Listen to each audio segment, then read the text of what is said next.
जय हिंद। आज हम लोग class 12 physics chapter 1 Coulomb's law के बारे में अध्ययन करेंगे। कूलाम का नियम क्या, आज हम कूलाम के नियम के बारे में अध्ययन करेंगे। कूलाम के नियम में क्या क्या पढ़ेंगे, कूलाम का नियम होता क्या है, इसमें के क्या है, इसमें वैद्युतशीलता क्या है, एंड के की वैल्यू क्या है, साइलेंट नॉट की वैल्यू क्या है, इन सारी वैल्यू को हम पुट करेंगे और फाइंड करेंगे। इन सारी वैल्यू को निकाले कैसे और कैसे में इसको पाएंगे कि इन सारी वैल्यू क्या क्या है और उसकी निर्भरता किसके आधार पर, चूंकि के की निर्भरता दो प्रकार से है। तो आइए इन सारी चीजों को हम अध्ययन करते हैं। आज हमने कहा था इलेक्ट्रोस्टैटिक्स हमारा चल रहा है। इलेक्ट्रोस्टैटिक्स में मैंने बताया था इलेक्ट्रोस्टैटिक्स क्यों बोलते हैं, इलेक्ट्रोस्टैटिक्स ही बोलते हैं क्योंकि इसमें जो मोशन होता है, जो इसमें चार्ज होता है, चार्ज एट रेस्ट फॉर्म में होता है। चार्ज अगर मोशन के फॉर्म में आ जाएगा तो इलेक्ट्रोडायनेमिक्स के अंतर्गत, इलेक्ट्रोमैग्नेटिज्म के अंतर्गत हम अध्ययन करेंगे। Sorry, electromagnetism, dynamics, electromagnetism. लेकिन इलेक्ट्रोस्टैटिक्स में चैप्टर 1 चैप्टर 2 का अध्ययन करते हैं। तो आइए मैं किसके बारे में चल रहा हूँ, इलेक्ट्रोस्टैटिक्स,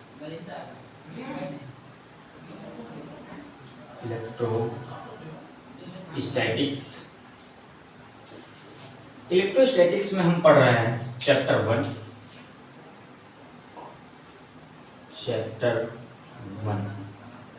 चैप्टर 1 में क्या क्या पढ़ रहा है। आज हम जो पढ़ेंगे कूलम्स लॉ पढ़ेंगे, COULOMBS।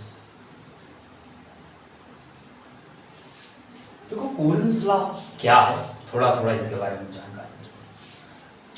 कूलम्स लॉ है क्या, तो सबसे पहले हम हेडिंग डालते हैं कूलॉम का नियम। हेडिंग क्या डालते हैं, कूलॉम का नियम। हेडिंग डालते हैं कूलॉम का नियम, तो इंग्लिश में इसको बोलते हैं कूलम्स लॉ।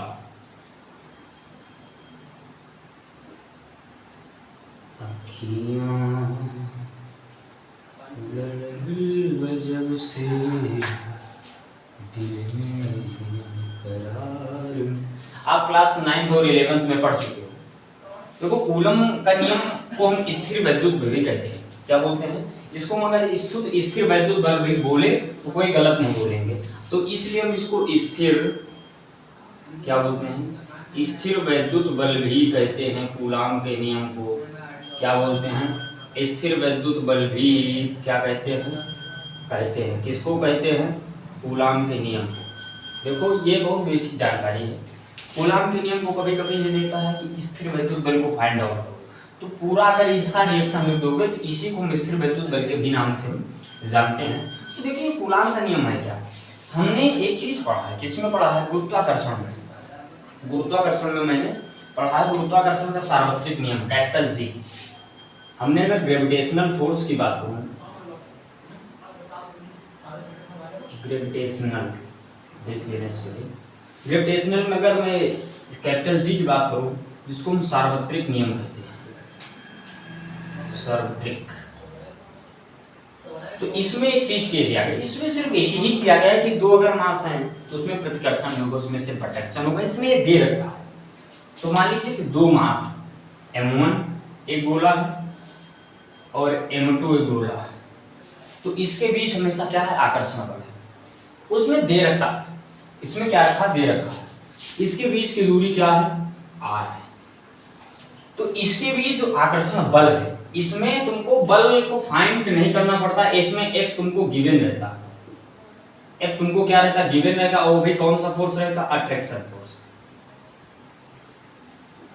कौन सा फोर्स लगता है, अट्रैक्शन फोर्स। इसमें कौन सा फोर्स लगता है, अट्रैक्शन फोर्स। तो एक M1 मास से एक M2 मास के दो गोले R दूरी पर, तो इनके बीच जो अट्रैक्शन फोर्स होगा वो अट्रैक्शन फोर्स क्या होगा, प्रोपोर्शनल होगा, मतलब अनुक्रमानुपाती होगा। क्या, M1 और M2, ये क्या होगा, ये क्या होगा, डायरेक्टली प्रोपोर्शनल होगा। क्या होगा, डायरेक्टली प्रोपोर्शनल, शायद इसको हिंदी में बोलते हैं, लेकिन इसको क्या बोलते हैं, अनुक्रमानुपाती होगा, डायरेक्टली प्रोपोर्शनल। अगर मैं ये दोनों क्या हो गई, इसके बीच जो आकर्षण बल है तो उन दोनों के क्या अनुक्रमानुपाती, मतलब कहने का मतलब कि इनको, इस फोर्स को जितना बढ़ाओगे उतना ये और आकर्षित होने जाएंगे। इस फोर्स को जितना मजबूत करते चले जाओगे ये उतना ही पास आते चले जाएंगे। तो मतलब फोर्स के अनुकूल ही वो क्या हो रहे, पास आ रहे हैं। इसके सेम अपोजिट जो इसका फोर्स होगा और उसकी दूरी के वर्ग के व्युत्क्रमानुपाती होगा, उसकी दूरी के वर्ग के व्युत्क्रमानुपाती होगा। मतलब अगर ये बढ़ा रहे हो तो ये घट जाएगा, तो ये बढ़ा रहे हो तो ये घट जाएगा। मैंने कहा अगर इनके बीच की दूरी बढ़ा देंगे, मैं अगर मैं दूरी को बढ़ा रहा हूं तो फोर्स घट जाएगा, अगर फोर्स को बढ़ा रहा हूं तो दूरी बढ़ जाएगी। फोर्स को बहुत बढ़ा रहा हूं तो दूरी बढ़ जाएगी, अगर दूरी बढ़ा रहा हूं तो फोर्स घट जाएगा, फोर्स बढ़ा रहा हूं तो उसके बीच की दूरी घट जाएगी। फोर्स बहुत बढ़ा रहा हूं तो इसके बीच की दूरी क्या हो जाएगी, घट जाएगी। और दूरी बढ़ा रहा हूं तो इन दोनों के बीच फोर्स कम पड़ जाएगा। तो from equation number first and equation number second then find क्या होता है, प्रोपोर्शनल m1 m2 अपॉन में r का स्क्वायर। प्रोपोर्शनल हटता है तो हमने बताया कोई नियतांक आता है जो सार्वत्रिक गुरुत्वाकर्षण नियतांक आता है, g m1 m2 अपॉन में r का स्क्वायर। तो g m1 m2 अपॉन में r का स्क्वायर, इसके मान अलग होता 1.67 × 10⁻⁹ -11 होता शायद, और न्यूटन मीटर स्क्वायर पर कूलम स्क्वायर ऐसे कुछ होता है। तो इसका ये होता है, ये जब ग्रेविटेशनल फोर्स में पढ़ाते हैं तब तो इसका अलग मान होता है, ये अलग की बात।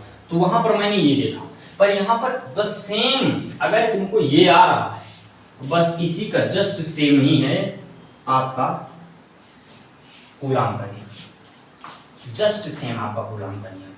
कूलम का नियम क्या है, just same, just same coulomb का नियम। बस इसमें फोर्स गिवन है, वहां पर फोर्स गिवन नहीं, यहाँ पर पार्टिकुलरली फोर्स को दे रखा है कि यहाँ पर फोर्स केवल लगेगा तो अट्रैक्शन लगेगा, वहां ना तो अट्रैक्शन फोर्स पता है, वहां ना रिपल्सन फोर्स पता है। वहां फोर्स अट्रैक्ट भी हो सकता है और रिपल्सन भी हो सकता है वहां पर, तो ये आपको तुमको पता लगाना पड़ेगा। अब इसी को देखते हुए चलते हैं। उन्होंने कहा कि कोई चार्ज है, दो चार्ज है, एक Q1 है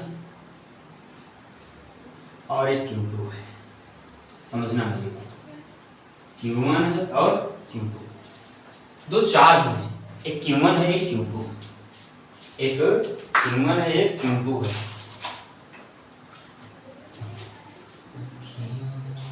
अरे तो पता नहीं कहाँ चला गया।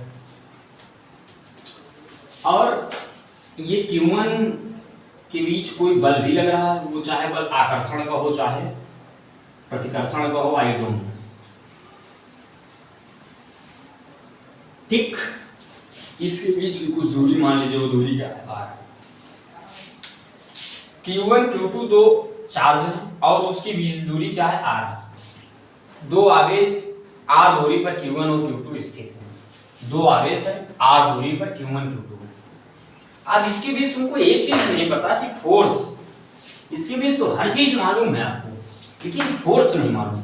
यहाँ तो फोर्स तुमको गिवन होता है कि अट्रैक्शन है, पर यहाँ पर तुमको फोर्स नहीं मालूम होगा अट्रैक्शन या रिपल्सन। मैंने कहा अगर ये दोनों पॉजिटिव चार्ज हैं, सेम चार्जेस हैं, तो हो जाएगा रिपल्सन। अगर ये डिफरेंट चार्जेस हैं तो हो जाएगा अट्रैक्शन। सिचुएशन पर डिपेंड करता है, अकॉर्डिंग टू सिचुएशन। तो हमने लिखने की भाषा में हम देखेंगे दो चार्ज हैं, उनमें कोई ना कोई तो फोर्स लगेगा, इसके बीच कोई तो बल लगेगा, या तो इधर को कोई लगेगा और या तो इधर को कोई लगेगा, या तो इधर को कोई लगेगा या तो इधर को कोई लगेगा, या तो आकर्षित करेगा और या तो प्रतिकर्षित करेगा, या तो अट्रैक्ट करेगा या तो रिपल्स करेगा। तो रिपल जब करेगा तो दूर जाएगा। तो इनके बीच जो फोर्स है, फोर्स कौन, या तो अट्रैक्ट करने वाला या तो दूर भगाने वाला, क्योंकि फोर्स गिवन तो है नहीं। तो इसके बीच जो फोर्स है वो प्रोपोर्शनल होगा डायरेक्टली Q1 और Q2 के, वो डायरेक्टली प्रोपोर्शनल होगा किसके, Q1 और Q2। अब देखो इसके प्रोपोर्शनल है डायरेक्टली, क्योंकि ये जब बढ़ोगे फोर्स जितना बढ़ता चला जाएगा उसकी बीच की जो आकर्षण है या प्रतिकर्षण है वो उतना ही बढ़ता चला जाएगा। तो Q1 और Q2, ठीक। अब यही फोर्स के यूनिवर्सली प्रोपोर्शनल है किसके, R। इसकी दूरी के वर्ग के व्युत्क्रमानुपाती है 1/r का स्क्वायर। इसकी दूरी के वर्ग के व्युत्क्रमानुपाती है। क्यों वर्ग क्यों लगा, तो क्योंकि इसकी दूरी में डबल करोगे तब इसका फोर्स लगेगा, और फोर्स जितना बढ़ता चला जाएगा दूरी उतनी ही स्क्वायर उससे डबल बढ़ेगी। मैंने फोर्स 1 न्यूटन मारा तो वो 2 सेंटीमीटर बढ़ेगी, इतना मारा मतलब वो डबल बढ़ेगी, तो इसकी दूरी क्या हो जाएगी, बढ़ती चली जाएगी। तो F proportional, F directly proportional होगा Q1 Q2 और F यूनिवर्सली प्रोपोर्शनल होगा 1/r²। कहने का मतलब F इस पे इनके बीच जो आकर्षण और प्रतिकर्षण बल है वो अनुक्रमानुपाती होगा Q1 Q2 दोनों चार, और ये इसके व्युत्क्रमानुपाती होगा इसके दूरी के वर्ग। इक्वेशन नंबर फर्स्ट है और इक्वेशन नंबर सेकंड पूरा वही दिया, बस वही उतारना ही है। इक्वेशन नंबर फर्स्ट है, इक्वेशन नंबर सेकंड है। तो देखो समीकरण 1 व 2 से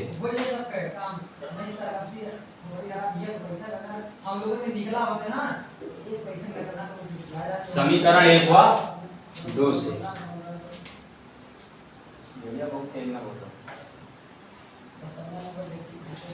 समीकरण 1 व 2 से क्या हुआ, समीकरण 1 व 2 से क्या होगा, एक कॉमन आ जाए प्रोपोर्शनल Q1 Q2 अपॉन में r², यही तो बचेगा।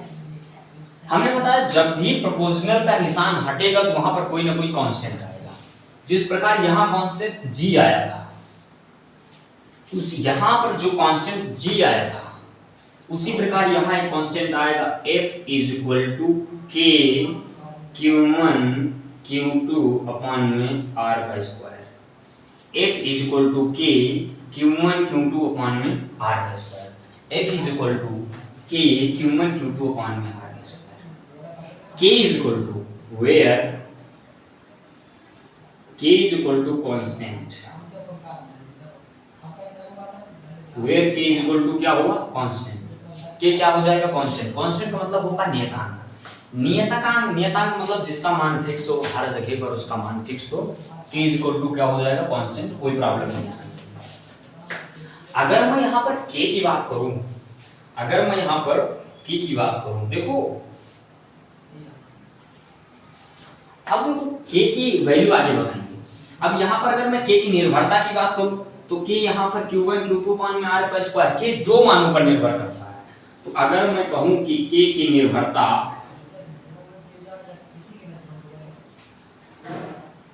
मैं अगर बात करूं k की निर्भरता की तो दो पर है। k की निर्भरता दो तरीके पे, एक है SI यूनिट, SI यूनिट ना, एक है यूनिट के आधार अर्थात मात्रक के आधार पर।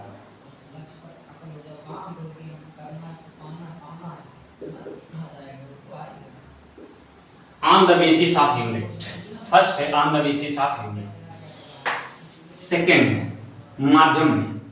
सेकेंड क्या है, माध्यम पर।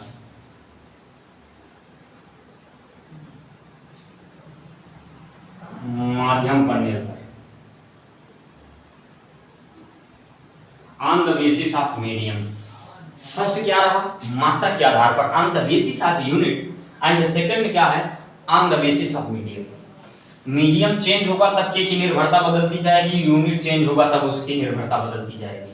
आइए फर्स्ट के बारे में अध्ययन करते हैं कि मात्रक के आधार पर इसकी कैसी यूनिट चेंज होगी। ये तो बहुत सिंपल है, ये इससे रिलेटेड इसलिए बता दिया कि जब ये आ गया तो ये आ जाएगा, कोई दिक्कत नहीं है।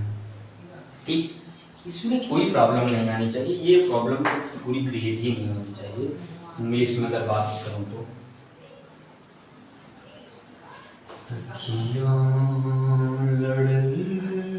जब से दिल में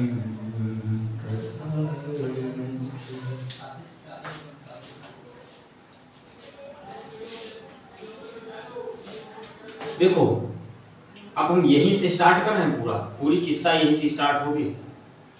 अब मैं बोलूं k is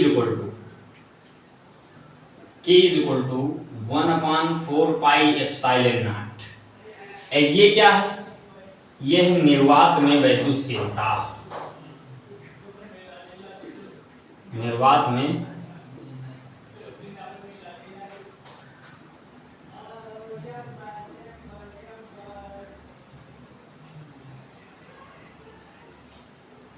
वैद्युतशीलता।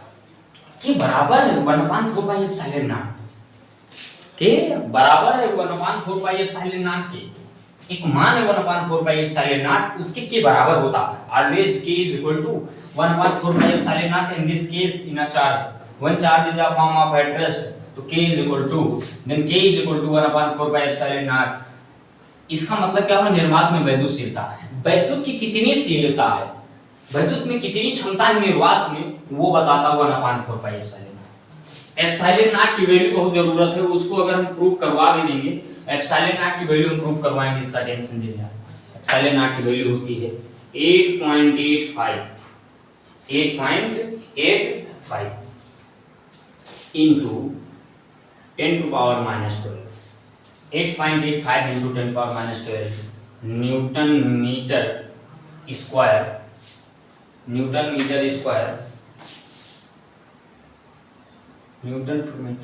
Metre square coulomb square पर coulomb square, newton metre square पर कूलम स्क्वायर। ये इसकी क्या होती है, मात्रक होता है। ये क्या होता है, इसका मात्रक होता है। देखो अब हमने क्या बताया था, यूनिट के आधार पर हम बात कर रहे हैं। अभी हम किसके आधार पर बात कर रहे हैं, यूनिट के आधार पर। तो एप्सिलॉन नॉट की वैल्यू पता होगी तभी के की वैल्यू निकल के आएगी, क्योंकि हमको के बराबर है इसके, तो इसी की वैल्यू पर अब मैं क्या कर रहा हूं, अगर 8.8 है, ये इसका एसआई यूनिट है, ये इसका क्या है, एसआई यूनिट। अब हम एसआई यूनिट की पहले बात कर रहे हैं, क्या बात कर रहे हैं, अगर के इज इक्वल टू की बात करूं तो आप बोलोगे 1/4 इंटू में पाई का मान होगा 3.14 इंटू में 8.85 इंटू में 10 टू पावर माइनस 12। ये newton per metre square per kilogram square, newton metre square per kilogram, वो coulomb square, sorry per coulomb square, ये तुमको करना पड़ेगा। अब देखो ये ऊपर जाएगा तो कितना आ जाएगा, तो k इज इक्वल टू आएगा, ये ऊपर जाएगा तो कितना आ जाएगा 10 की पावर 12, और यहां से अगर मल्टीप्लाई करोगे तो ये टोटल क्या निकलेगा, इसका मान कौन, इसको प्रूफ भी कर सकते हो, इसमें कोई दिक्कत नहीं, अगर आप काटना चाहो तो काट सकते हो, लेकिन अगर इसका डायरेक्टली मान देखोगे तो ये उधर जाएगा। तो अगर इसको मल्टीप्लाई करो, इसको मल्टीप्लाई करो तो टोटल आएगा 9 into 10 to power 9, 9 into 10 to power 9 newton metre square coulomb square. ये इसका एसआई यूनिट हुआ, ये इसका कौन सा यूनिट हुआ, एसआई यूनिट। ये इसका कौन सा यूनिट हुआ, SI unit, SI unit, SI unit, SI unit. क्या हुआ, देखो इसको अगर ना करो तो समझो मेरी बात। एप्सिलॉन नॉट की वैल्यू हुई 8.85 into 10 power minus 12 newton metre square coulomb square SI unit. हमने एप्सिलॉन नॉट की वैल्यू रख दी, के की वैल्यू निकाली, अब मैंने के की वैल्यू पूरी एसआई यूनिट में निकाल लिया। एसआई यूनिट में के की वैल्यू क्या निकाला, 9 into 10 to power 9 newton metre square coulomb square SI unit हुआ, के की वैल्यू हुआ। मैं पहले पढ़ रहा हूं मात्रा के आधार पर on the basis of unit. अब मैं सीजीएस की बात करूंगी, भाई मात्रक पे तभी निकलेगा जब हम एसआई और सीजीएस दोनों को निकालेंगे, तब पता चल जाएगा कि हाँ सीजीएस में क्या है, सीजीएस में क्या है। अब अगर मैं सीजीएस की बात करूं, अगर मैं सीजीएस की बात करूं तो सीजीएस में तुमने क्या दे रखा, के इज इक्वल टू क्या दे रखा, 9 into 10 power 9 newton metre square per kilogram square. इसको ऐसे भी लिख सकते, यही ऊपर जाएगा तो माइनस हो जाएगा, यही ऊपर जाएगा तो माइनस हो जाएगा। तो न्यूटन मीटर स्क्वायर पर कूलम स्क्वायर, सॉरी किलोग्राम निकल रहा है यार भाई। क्या मैंने कहा कि सीजीएस में अगर सीजीएस बराबर होगा के इतने में इतना, हम सीजीएस में इसको ऐसे लिखेंगे। अब सीजीएस में वैल्यू इसकी मैं बताना, के इज इक्वल टू, मैं किसकी बात कर रहा हूँ अभी मैं सीजीएस की बात करूंगा।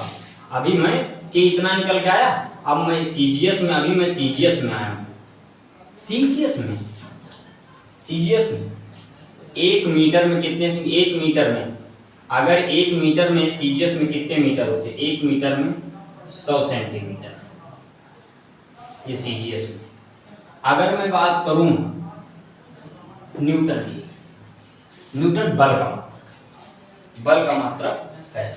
अगर मैं करूं 1 न्यूटन में कितने फोर्स होते हैं, तो 10⁵ डाइन। अगर मैं बात करूं 1 कूलाम में कितने होते हैं, तो 3 × 10⁻, ऐसे समथिंग क्या होता है, 3 × 10⁹ 3 × 10⁹, और क्या होता है 3 × 10⁹ स्टेट कूलाम। कूलाम है ना, तो इसको हम स्टेट कूलाम के नाम से जानते हैं। 1 मीटर में अगर एसआई यूनिट में 1 मीटर है, उसको सीजीएस में लिखेंगे तो 100 सेंटीमीटर आएगा। अगर मैं 1 न्यूटन फोर्स की बात कर रहा हूँ तो उसमें 10⁵ डाइन आएगा। अगर मैं 1 कूलाम की बात कर रहा हूँ तो उसमें आएगा 3 × 10⁹ स्टेट कूलाम आएगा इतना। तो बस सीजीएस में इसकी वैल्यू उठा के रखो। तो क्या दे रखा, 9 × 10⁹, ये तो तुमको निकालना है। क्या निकाला, इतना तुमने क्या किया है, निकाला है। तो अब देखो कुछ नहीं करना है, इतना तुमको करना है। तो न्यूटन की जगह रखो 9 × 10⁹, इंटू में 1 न्यूटन में कितने हुआ 10⁵, इंटू में मीटर में कितना हुआ 100 सेंटीमीटर का स्क्वायर। 1 मीटर में कितने सेंटीमीटर, 100 सेंटीमीटर। 1 मीटर में कितने सेंटीमीटर, 100 सेंटीमीटर। तो अर्थात 10⁴ अपान में कूलाम कितना दिया है, 3 × में 10⁹ का होल स्क्वायर। क्यों, क्योंकि कूलाम का स्क्वायर है। अगर मैं इसको प्रूफ करूंगा तो आएगा, इसका मतलब क्या होगा 9 × 10⁹, इंटू में 10⁵, इंटू में 10⁴, अपान में 3 का स्क्वायर 3 तरह की 9, इंटू में 10⁹, इंटू में 10⁹। अगर 9 से 9 में काट दूं, 9 से 9 काट दूं, 10⁹ से 10⁹ कैंसिल, 5 4 9, 10⁹ से 10⁹ कैंसिल, तो इक्वल टू 1। अगर 5 4 9 तो इससे काट दूं, ये कैंसिल दोनों, तो कितना आ जाएगा, सीजीएस में के की वैल्यू कितना आई, सीजीएस में 2 मिनट देते हैं, नीचे दिख रहा है नहीं दिख रहा, हाँ दिख रहा। अगर मैं बात करूं कि सीजीएस में के की वैल्यू, तो सीजीएस में के की वैल्यू कितना आई, वैल्यू ऑफ के तो कितना आया 1। सीजीएस में कितना आया 1। तो तुम देखो पहले मैंने क्या किया, एप्सिलॉन नॉट की वैल्यू पूरा पुटअप करके जो निकाल दिया उसका 9 × 10⁹ आया। बाबू इसको ऊपर करोगे जब काटोगे ना, तो इसमें एक तुमने पढ़ा होता सार्थक अंक, और सार्थक अंक के वजह से नहीं तुम यहाँ से 10⁻12 को 9 ही आएगा, क्योंकि जितने अंक बाद में जाएगा उतने बढ़ेंगे, जितने घटेगा उतने घट जाएंगे, जितने घटेगा उतने बढ़ेंगे, और जितने इधर से उधर जाएगा उतने ये कम पड़ेंगे। तो 3 अंक उधर जाता है इसलिए ये 3 कम पड़ जाते हैं। वहां से निकाला 9 × 10⁹ इतना।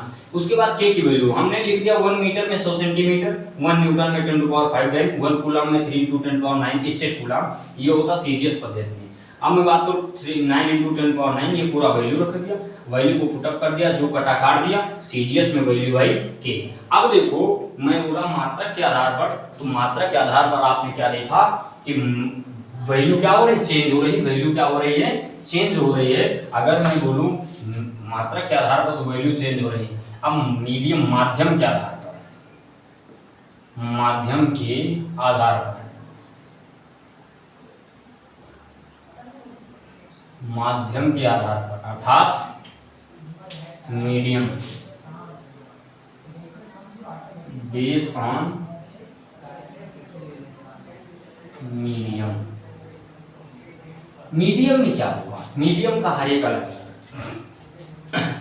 देखो समझ में आया कि नहीं समझ में आया, यहां तक देखो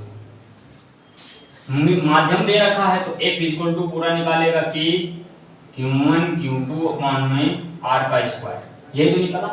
अब मैं अगर बात करूं F एयर की बात करूं, हवा में, माध्यम की बात कर रहा हूं, F एयर की बात कर रहा हूं, तो मैं अगर F एयर की बात कर रहा हूं तो यहां पर आपने देखा था 1/4πε0। K किसके बराबर है, K इक्वल टू 1/4πε0। अगर मैं बात करूं कि तो K इक्वल टू यहां पर क्या हो जाएगा 1/4πε0।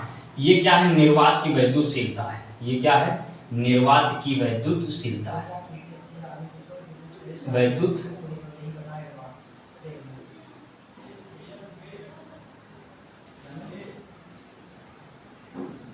के क्या है 1/4πε0। ये क्या है पूरी निर्वात की वैद्युशीलता है। अगर मैं एफ एयर की बात करूं, एफ एयर की मतलब हवा की बात करूं, निर्वात में बात करूं, तो तुम क्या लिखोगे 1/4πε0 Q1 Q2 अपॉन में r का स्क्वायर। ये तो लिखोगे, ये तो लिखोगे। अगर मैं माध्यम की बात करूं, अभी ये हवा की बात कर रहा, अब मीडियम की बात करूं अगर मैं, तो क्या करोगे? अगर मैं मीडियम की बात करूं तो एफ, अगर मीडियम एफ एम की बात करूं तो आप क्या लिखोगे 1/4πε0 नहीं लिखोगे, एम लिखोगे। मीडियम की बात कर रहा हूं। उसके बाद Q1 Q2 अपॉन में r का square. Equation number first and equation number second, ये तो ये कैंसिल। अब देखो इससे ये कैंसिल, इससे ये कैंसिल, तो बचेगा क्या एफ एयर अपॉन में F M is equal to E0 upon में EM, EM अपॉन में E0 जाता है। हाँ सॉरी, एप्सिलॉन m अपॉन में एप्सिलॉन नॉट, ये तुम्हारा क्या हो जाएगा बराबर एप्सिलॉन m अपॉन में एप्सिलॉन नॉट। ये क्या होगा एप्सिलॉन नॉट। इसको हम किसके नाम से जान सकते हैं? इसको अलग अलग नाम देना चाहें तो एप्सिलॉन r के नाम से जानते हैं, जिसको हम आपेक्षिक वैद्युशीलता के नाम से जानते हैं। इसको हम किस नाम जानते हैं? आपेक्षिक वैद्युशीलता के नाम से जानते हैं। इसको किस नाम जानते हैं? आपेक्षिक वैद्युशीलता के नाम से जानते हैं। किसको? इसको, इसको, इसी को।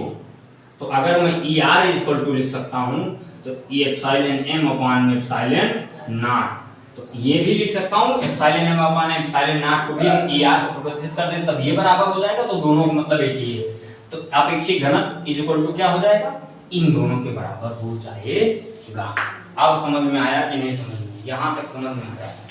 हाँ, अब समझ में आया कि नहीं समझ में आया?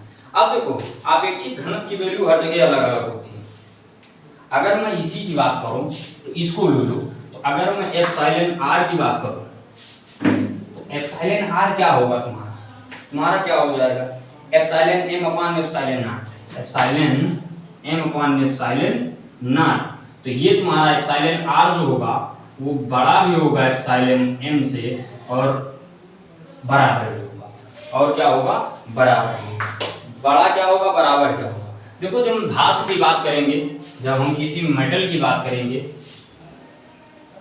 तो वहां एप्सिलॉन r की जो वैल्यू आएगी 1 आएगी। और जो अगर मैं किसी अन्य चीज की बात करूंगा तो एप्सिलॉन r की वैल्यू क्या आ जाएगी? इनफिनाइट आ जाएगी, इनफाइनाइट आ जाएगा। समझ में आया कि नहीं समझ में आया? अगर जल की बात करोगे, सॉरी, अगर जल की बात करोगे तो एप्सिलॉन r की वैल्यू आएगी 1, और अगर धातु की बात करोगे तो एप्सिलॉन r की वैल्यू आएगी इनफिनाइट। तो यहां से तुम क्या निकालोगे? अगर यहाँ कोई मीडियम जल का ले लिया तो वहां से क्या हो जाएगा? एप्सिलॉन क्या हो जाएगा? कैंसिल हो जाएगा। अगर मैंने कहा जल की मैं बात करूं तो जल की बात करूं epsilon r equal to epsilon naught upon epsilon naught, ये कैंसिल इक्वल टू 1, तो एप्सिलॉन r इक्वल टू 1। और अगर धातु की बात करूं तो धातु की बात अलग अलग दिशाओं में अलग अलग आएगा, अलग अलग जगह पे अलग अलग आएगा, हर धातु का अलग अलग आ जाएगा। तो इस प्रकार इसमें मैंने किया माध्यम में क्या किया? K-Q1 निर्वात की वैद्युशीलता है। तो F एयर मतलब हवा में, ये पूरा लिख दिया। हवा में एप्सिलॉन नॉट है। उसके बाद मीडियम में FM मतलब F मीडियम में 1/एप्सिलॉन m Q1 Q2। इससे ये कैंसिल, इससे ये कैंसिल। अब जब ये ऊपर ले जाओगे, दोनों को भाग करोगे तो आएगा ये पूरा कैंसिल, ये पूरा cancel. Epsilon m equal two upon में एप्सिलॉन r। इनको पूरा F एयर को FM को मैंने नाम रख दिया ER, आपेक्षिक वैद्युशीलता। आपेक्षिक वैद्युशीलता जो तुम्हारी बराबर होगी, इसके बराबर होगी। हवा में 1 आएगा और धातु का इनफिनाइट आएगा। ये हुई आज की क्लास। कल फिर मिलेंगे इसका सदिश निरूपण वेक्टर फॉर्म, फिर मिलेंगे नई क्लास में। तब तक के लिए जय हिंद, जय भारत।